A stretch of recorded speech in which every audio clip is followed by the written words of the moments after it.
Fórmula Noticias Tabasco presenta La Entrevista. Y vamos entrando en materia de la entrevista que anunciamos al inicio del programa en nuestros titulares. Nos acompaña en el estudio Carlos Natarén Nandayapa, híjole, ya está yendo con el PRD. Carlos Natarén Nandayapa es especialista en el sistema de justicia penal, un tema que hemos abordado desde que entró en vigor aquí en el estado de Tabasco, primero en Macuspana, luego en otros municipios. Es el tema de la semana pasada. Exacto. De cómo está, cómo ha ido avanzando, cuáles son los vacíos, cómo lo notan, si vamos bien y ya no nos podemos regresar, porque esto tarde que temprano se tiene que cumplir, ¿verdad, sí, Carlos? De hecho, estamos a menos de un año. A menos de un año ya para que se cumpla. Hay una obligación para todo el país, no solo para Tabasco, de iniciar el 18 de junio del 2016. Sí. Tenemos el reto, el desafío de cambiar profundamente el sistema de justicia en todo México. Y entonces, pues sí, Tabasco es uno de los estados que está en la batalla, está en el proceso de cómo cambiamos, cómo ajustamos para hacer algo distinto de lo que hemos hecho prácticamente desde que México era independiente. Sí, claro. ¿Cómo ves tú el avance en, digamos, la aplicación del nuevo sistema, en donde ya han tenido oportunidad de llevarlo a cabo, en donde se han preparado, se han capacitado? ¿Cómo lo evalúas, a grosso modo? Pues mira, habría que decir. En México empezamos en 2004 con un intento. Luego empezó Monterrey, luego el Estado de México, Chihuahua. Tendríamos que decir, de 2007 para acá nos tiramos con todo en Oaxaca, en la zona de Juchitán, en el Istmo, y en Chihuahua, que empezaron en la capital. Después entró Durango, entró Zacatecas, entró Baja California, el Estado de México.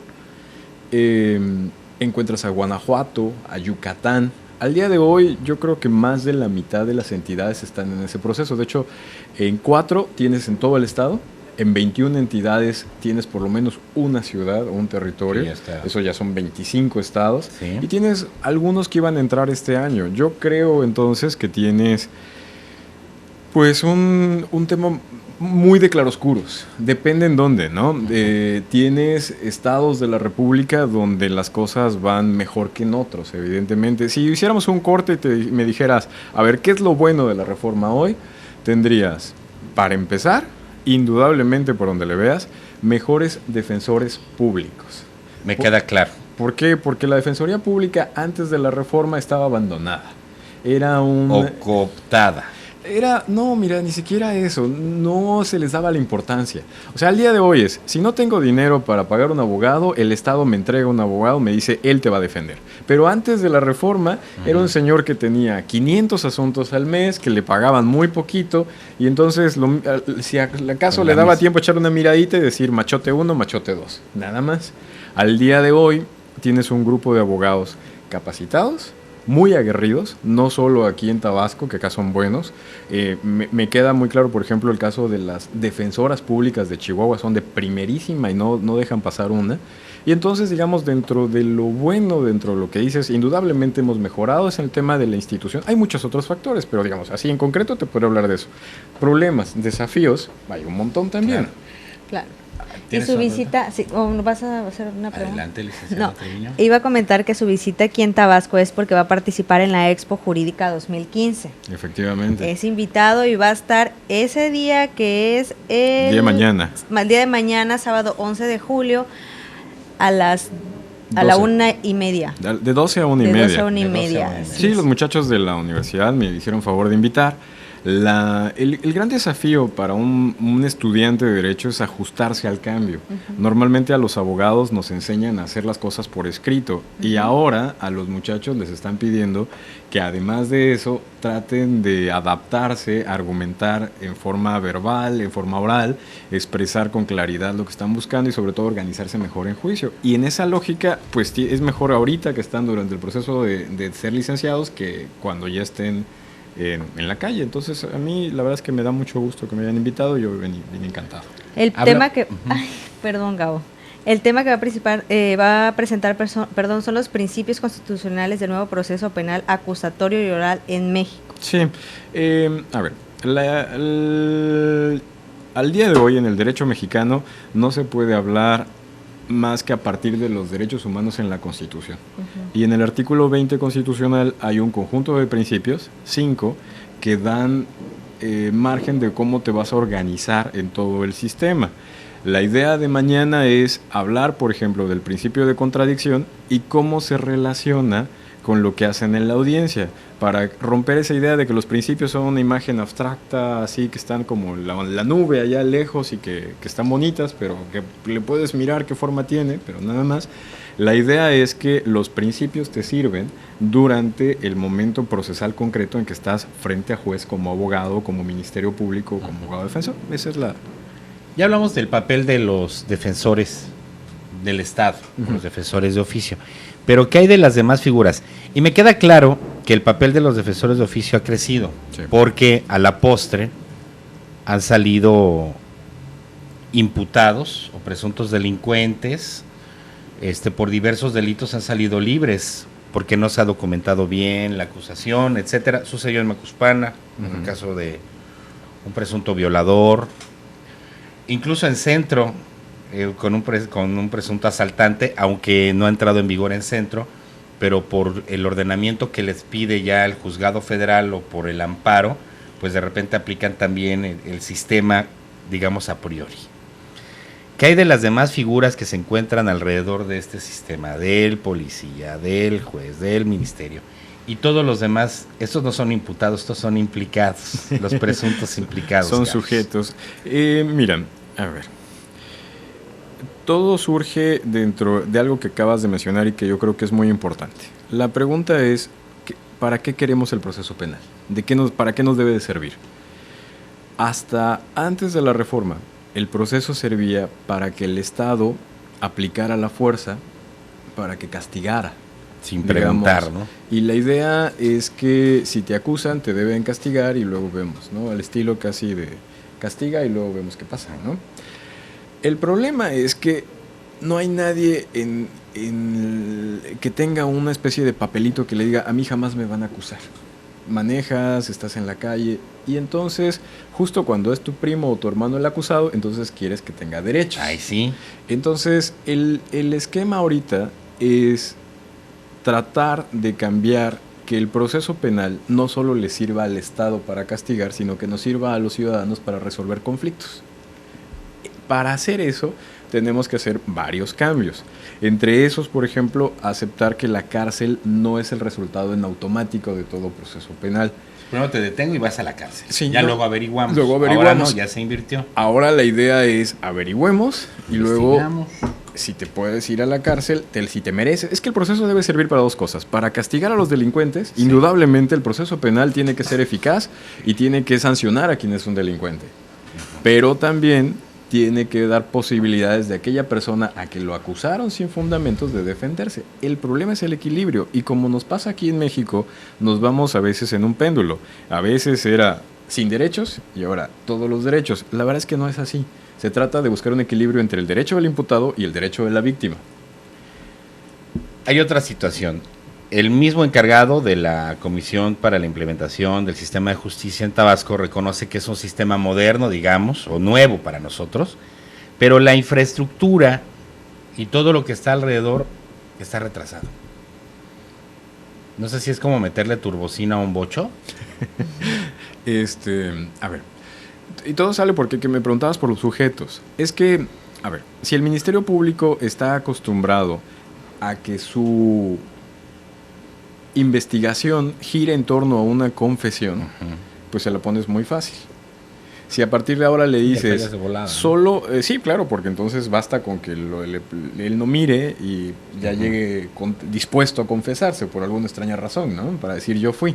La cosa no es así. La situación es, el Ministerio Público tiene que adaptarse a buscar cómo demostrar dentro de un marco de respeto de derechos. Eso es difícil, eso complica. Ahora, que esa infraestructura sea muy anticuada, yo te diría, necesitaríamos pensar en nuestra sociedad. Nosotros queremos una sociedad moderna donde los derechos de los ciudadanos importen de algo, o queremos vivir donde el Estado simplemente pueda poner su dedo encima de alguien y decir a la cárcel? A lo que nos acostumbraron. Pues es que estamos acostumbrados a eso. Nos ha costado trabajo entender que el proceso penal en realidad es como una especie de seguro de coche. Lo tengo ahí por si alguien a quien yo aprecio está acusado, entonces para que pueda defenderse. Si es responsable, ok, que le toque la cárcel, pero que no sea primero cárcel y luego vea que se defienda. Lo averiguamos. Yo te invité antes de la pausa que platicáramos del método de investigación, porque es lo que hoy en día tendrán que hacer todos quienes se involucren en un juicio. De verdad. Investigación a fondo. Sí.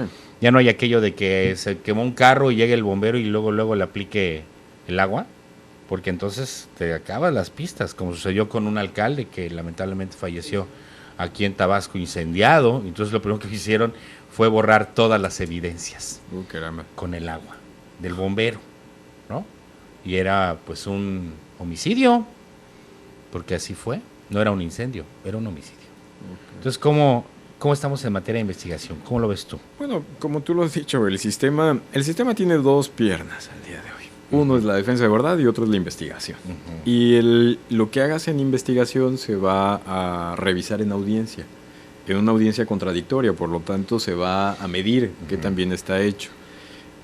Al día de hoy el sistema está basado en la flagrancia. Se puede decir que el sistema es flagrantodependiente. Esa no me la había reventado, por favor. Entonces, flagrantodependiente. Okay. ¿Qué es la flagrancia? La flagrancia es sorprender a una persona en el momento de cometer un delito o inmediatamente después. Y si tú revisas los expedientes al día de hoy, la mayor parte de los asuntos están en flagrancia. Hay mucho. La flagrancia es un elemento incluso no solo para el ámbito local, para el ámbito federal. Todos los delitos contra la salud son lo que le llaman delitos que se mantienen en el tiempo. Por lo tanto, hay flagrancia en el momento en que los detienen. Claro. Lo paran en la carretera. Entonces, eso facilita mucho el tema de la investigación.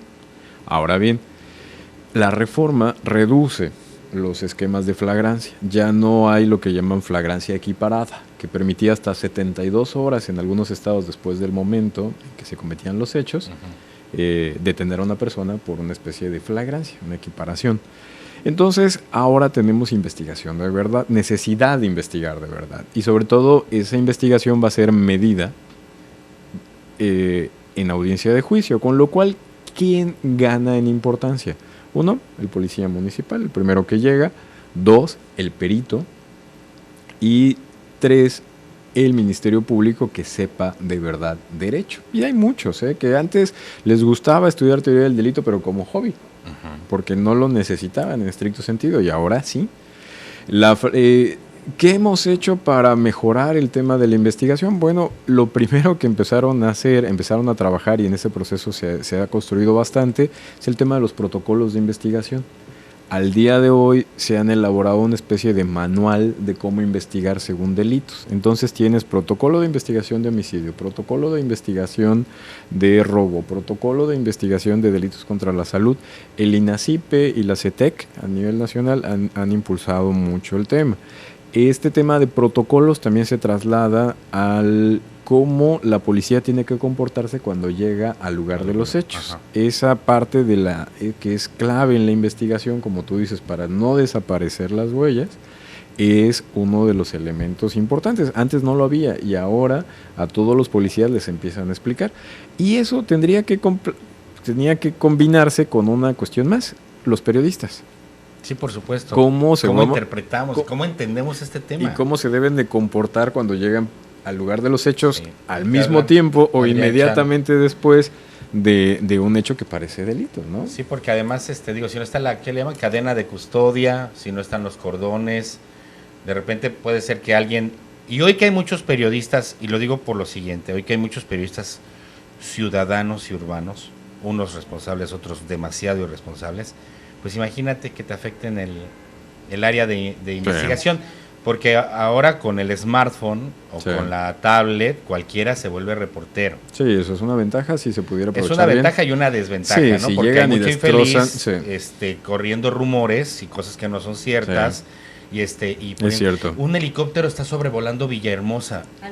Algo pasó. A ver, O sea, ¿qué tiene de extraño que vuela un helicóptero Villahermosa, no? Pero somos muy dados a llamar la atención. El no rumor. quiere llamar la atención.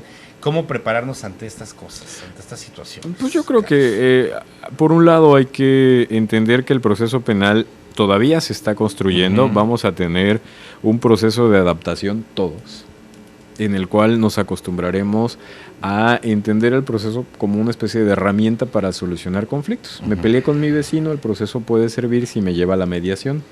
Esa es una de las buenas El partes. tema de la mediación, la suspensión condicional, incluso los criterios de oportunidad que permiten, digamos, dejar de que el proceso no necesariamente llegue a sentencia cuando no necesitas, cuando no todo se resuelve con la cárcel. El caso típico, por ejemplo, es la persona que es desobligada y no cumple con, El papá, con sus deberes de alimentas. ándale, la pensión, ¿no? Sí, si tú lo metes a la cárcel a ese, no está resolviendo el problema porque el niño sigue sin tener El ingreso. Y entonces ahí, ¿qué se puede hacer? una suspensión condicional del proceso. El juez tiene autoridad para darle una serie de condiciones por un periodo que va dentro de 1 año a 3 y decirle, mira, pagas, te mantienes pagando y la acción penal no se ejerce, se extingue, desaparece. Pero si no pagas, en realidad se considera que estás reincidiendo y el proceso es peor.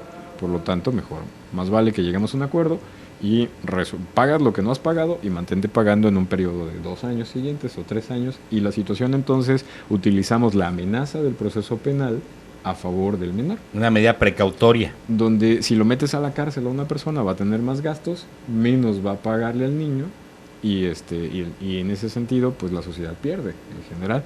Entonces sí, el proceso penal está cambiando para pensar en volverse un instrumento de resolución de conflictos más que una herramienta de castigo. Y luego por supuesto que debe servir para castigar a los delincuentes, indudablemente. Y en ese sentido lo que necesitamos es que la investigación mejore. Y esto va a costar trabajo en la medida en que necesitarás que la policía esté mejor capacitada, que los peritos estén capacitados y que tengan los elementos para hacerlo, o sea, que tengan los reactivos, porque de nada sirve que sepan tomar una huella dactilar perfecta si no tienen las herramientas y los medios y los recursos para hacerlo. Claro. Y también lleva muchos elementos, digamos, tecnológicos. Sí, bueno, es mejor si tienes de manera de hacer examen de ADN, ¿no? Pero simplemente exámenes de sangre puedes hacer siempre, Claro. ¿no? Ahora bien, la cultura de la gente, la cultura de la población, para poder entender este tema, porque primero tienen que entender ustedes, los abogados, los especialistas, los jueces, los ministerios, los policías, hasta los medios de comunicación. El grueso poblacional, ¿consideras que se está difundiendo esta materia? Yo te voy a decir una cosa. No. Nosotros, en Grupo Presente, nos metimos en el tema porque llegaron hasta nosotros diversos elementos que nos decían, oye, están liberando estos canijos, están mal empleando la investigación, los juicios orales no están resultando, hay muchos vacíos, están interpretando en centro un sistema que aún no entra en vigor, que si porque hubo flagrancia o porque no, que si porque hay un amparo federal. Entonces empezó así como se empezó a revolver y nosotros buscamos el tema. Pero quienes están encargados de la implementación del sistema no tienen como quien dice una estrategia diseñada para el grueso de la población para hacerles entender este sistema. No, tienes toda la razón. De hecho, a nivel federal, Ajá. la CETEC no autorizó proyectos para difusión. Ajá. Decidieron concentrarse en capacitación y ahora sí que como hay poco dinero, y dijeron el dinero que hay se va a utilizar para capacitación y para infraestructura, no para difusión. Y en ese sentido sí estamos perdiendo la batalla. Necesitamos que la gente entienda por qué la persona que detuvieron ayer tiene derecho a salir hoy. ¿No? La idea es que la cárcel no se entiende como un adelantamiento de la pena siempre. Entonces, si hay manera de que durante el proceso esté en la calle, mientras no se decida si es responsable o no, no tiene por qué necesariamente estar. Y eso no lo estamos logrando explicar adecuadamente. Tenemos un problema serio, no estamos haciendo lo suficiente para explicarle al ciudadano que no tiene por qué saber derecho, pero sí tendría que entender sus derechos. Una cosa es que sea importante y otra cosa es que le importe. Claro. Y no hemos logrado que le interese, que le importe, que entienda. Quiere que esté en la cárcel y punto. Sí, y en el Es fondo... lo que la gente quiere, la gente en el bote. Sí, Sí. ¿no? Y el bote no resuelve las cosas. No resuelve. Y si tienes una persona que en estado de ebriedad o bajo el influjo de las drogas se dedica a robar en una esquina y lo metes a la cárcel, lo estás profesionalizando. Sí, le vas a dar un doctorado, ¿no? Adentro de la cárcel, lo estás becando, porque adentro de la cárcel va a buscar asociaciones, amigos, que va a acabar teniendo, va a salir hecho un delincuente profesional. Mira, yo entiendo muchas de las dudas y la verdad, por ejemplo, con la licenciada Marifé Izquierdo, discutimos un montón y platicamos un montón en un diplomado para periodistas que hubo acá, y la señora es una señora inteligente e incisiva. Por y supuesto. dice, esto no me parece, no estoy de acuerdo acá. No sé, era muy entretenido el No, debate. le conoce bien. Ella está en contra de muchos de los aspectos de estos juicios. Sí. Que también hay resistencia en los jueces federales. Sí, porque un juez federal está acostumbrado a hacerlas. ¿Sabes qué? En el fondo es, si toda tu vida has trabajado de una manera y tú estás cómodo con ella, ¿por qué vas a cambiar? No Claro. le ves ningún sentido. Y en ese tema sí tenemos un déficit de explicación, porque sí no se explicó adecuadamente ni siquiera a los operadores. De hecho, el ámbito federal apenas el año pasado empezó, mientras si haces las cuentas en Chihuahua y en Oaxaca ya con todo el sistema en 2007 empezaron, en el ámbito federal apenas en 2013, Sí. en Durango y en Yucatán, Mérida. Ojalá nos puedas acompañar en más entregas. Sí, con Que mucho sepas gusto. que esta es tu casa y Gracias. que nos gusta entregarle lo más de información que se pueda, lo más profundo a nuestro auditorio, sobre todo cuando tocamos un tema como este, como el de los juicios orales o el nuevo sistema de justicia penal, Carlos. Tú no sabes cuándo vengas. No, pues yo encantado. Y seguimos platicando del tema. Pues qué bueno, que la verdad es que habría que reconocer el interés en el tema, porque lo que entre más se discuta, eso va a mejorar el ámbito y el nivel de la justicia en el país. No es posible que digamos no me gusta, no lo veo, cuando en realidad es un tema que nos interesa a todos. Carlos Natarén Nandayapa, especialista en esta materia, en el sistema de justicia penal. Muchas gracias y muy buenas gracias a ti. tardes.